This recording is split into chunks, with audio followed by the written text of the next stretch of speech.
پردہ خاتون کا سبق آموز واقعہ ہے۔ ان کی بڑی پیاری خواہش تھی۔ وہ خواہش یہ تھی کہ یہ اس وقت تک شادی نہیں کریں گی جب تک جس سے ان کی شادی ہو رہی ہے ان کے والدین کے ساتھ یہ وعدہ نہ کر لیں کہ وہ ان کو باوقار پردے میں رکھے گا۔ اللہ کے فضل سے ان کو رشتہ مل گیا اور اس جوان نے ان کے والدین سے وعدہ کر لیا کہ ہاں ٹھیک ہے، آپ کی بچی کو پوری زندگی ہم باپردہ رکھیں گے۔ دونوں کا عقد ہو گیا، وقت گزرتا گیا، اللہ نے ان کو ایک بڑا خوبصورت تحفے سے نواز دیا، ایک بیٹا دے دیا۔ بیٹا بڑا ہونے لگا۔ ایک دن جناب یہ گھر پر کھانے کے لیے آئے اور اپنی وائف سے کہنے لگے، اجی سنتی ہو وقت آنے جانے میں بہت صرف ہوتا ہے، اگر یہ کھانا آپ ہمارے کھیت میں ہی پہنچا دیا کریں، آنے جانے کا وقت بچ جائے گا، کام تھوڑا زیادہ ہو جائے گا۔ خاتون اپنے شوہر کی حکم کی تعمیل کرتے ہوئے، ٹھیک ہے سرتاج، جیسا آپ کا حکم ہے۔ اس کا دل اندر سے مطمئن نہیں تھا، لیکن اپنے شوہر کا حکم تھا، اس کو تو پورا ہی کرنا تھا۔ وہ راضی ہو گئی اور یہ سلسلہ شروع ہو گیا۔ وہ روزانہ خاتون اپنے شوہر کو کھانا کھیت کو جاتی تھی دینے کے لیے۔ یہ پردے سے اپنا مکمل پردہ چھوڑ کر نیم پردے تک آ گئیں۔ اللہ نے اسی دوران ان کو دوسرا بیٹا بھی دے دیا۔ اب اخراجات مزید بڑھ گئے۔ ایک دن شوہر کہنے لگا، آپ اتنی محنت کر لیتی ہو یہاں کھیت میں آ کر، اگر ہمارے ساتھ تھوڑا سا کام کروا لیا کریں تو ہمیں تھوڑا سہارا ہو جائے گا، کام مزید زیادہ ہو جائے گا۔ تو عورت کہنے لگی، ٹھیک ہے حضور، جیسی آپ کی مرضی ہے۔ جب اپنے شوہر کے ساتھ کام کرنے لگی، اللہ نے اسی دوران ان کو تیسرا بیٹا بھی دے دیا، اور اب یہ نیم پردے سے مکمل بے پردگی تک آ چکی تھی۔ دن گزرتے گئے، اللہ نے ان کے بچوں کو جوان کر دیا۔ ایک دن گھر پر جناب بیٹھے تھے، اچانک اپنی خاتون اپنی بیوی کو دیکھ کر مسکرانے لگے۔ بیوی نے مسکرانے کی وجہ پوچھی، جناب کیوں مسکرا رہے ہیں آپ؟ تو کہا، مسکرانے کی بس یوں ہی وجہ ہے، یہی وجہ ہے کہ آپ بڑی پردہ کرتی تھیں، کیا فرق پڑا پردے والی زندگی میں اور غیر پردے والی زندگی میں؟ تو خاتون نے کہا، اچھا کیا فرق ہوا؟ میں آپ کو فرق بتاتی ہوں، آپ ذرا برابر والے کمرے میں چلے جائیں۔ جناب برابر والے کمرے میں چلے گئے۔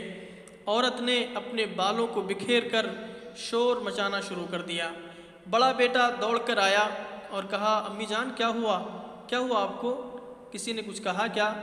خاتون نے کہا، کچھ نہیں بیٹا، بلا وجہ تیرے ابو نے ظلم کرنا شروع کر دیا۔ بیٹے نے بڑے پیار سے کہا، امی جان اگر آج ابو نے آپ پر ظلم کیا ہے تو آپ سے پیار بھی تو کرتے ہیں، کوئی بات نہیں، ابو نے اگر مار دیا ہے اس میں اتنا گھبرانے کی بات کیا ہے، اس میں رونے کی کیا بات ہے؟ بیٹا سمجھا بجھا کر چلا گیا۔ دوسرا بیٹا آیا، کہا، امی جان کیا ہوا؟ کہا، کچھ نہیں بیٹا، تیرے ابو نے بلا وجہ ظلم شروع کر دیا۔ کہا، اچھا؟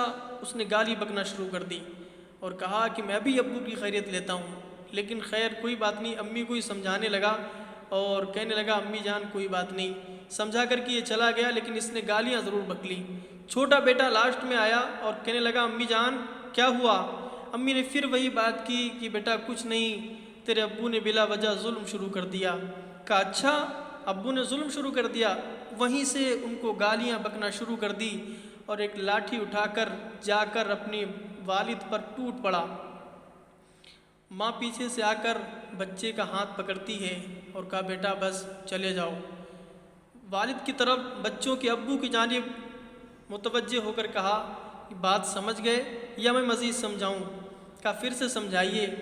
کہا، اب سمجھانا یہی ہے، جو میرا بڑا بیٹا تھا جس نے آپ کی عزت کا پورا خیال رکھا، اس بچے کی اس وقت ولادت ہوئی تھی کہ جب میں مکمل پردے میں رہ رہی تھی، آپ نے مکمل مجھے پردے میں رکھا تھا، اور یہ جو چھوٹا بیٹا بیچ والا بیٹا جس نے صرف آپ کی عزت آدھی رکھی ہے، یعنی آپ کو گالیاں ہی بکی، آپ پر ظلم نہیں کیا، یہ اس وقت اس کی ولادت ہوئی تھی کہ جب میں نیم پردہ کیا کرتی تھی، یعنی صرف کھانا دینے آپ کو جاتی تھی وہ بھی پردے سے۔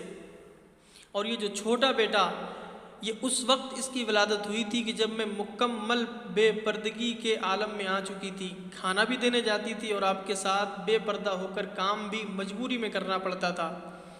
جب میں بے پردہ آپ کی وجہ سے ہوئی تھی، آج آپ کا بیٹا آپ پر بے پردہ ہو گیا، آپ کی عزت کا اس نے پردہ فاش کر دیا۔ میں آپ کی طرف نوجوانوں متوجہ ہو کر عرض یہی کر رہا ہوں، جب اپنی خواتین کو آپ پردے سے رکھیں گے، ان کے آنے والی نسلیں آپ کی عزت کا پردہ رکھیں گی۔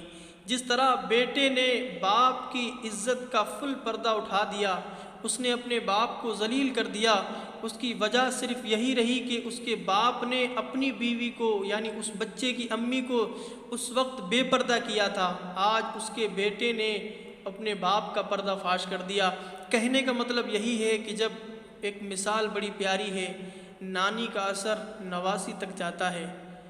عرض یہی ہے آپ سے کہ اگر ہم لوگ اپنی زندگی میں اپنی خواتین کو با پردہ بنا کر کے رکھیں گے تو یہ ہماری بھی عزت محفوظ رہے گی اور ہماری آنے والی نسلیں بھی بہتر رہیں گی۔ اللہ پاک ہمیں عمل کی توفیق عطا فرمائے، آمین بجاہ نبی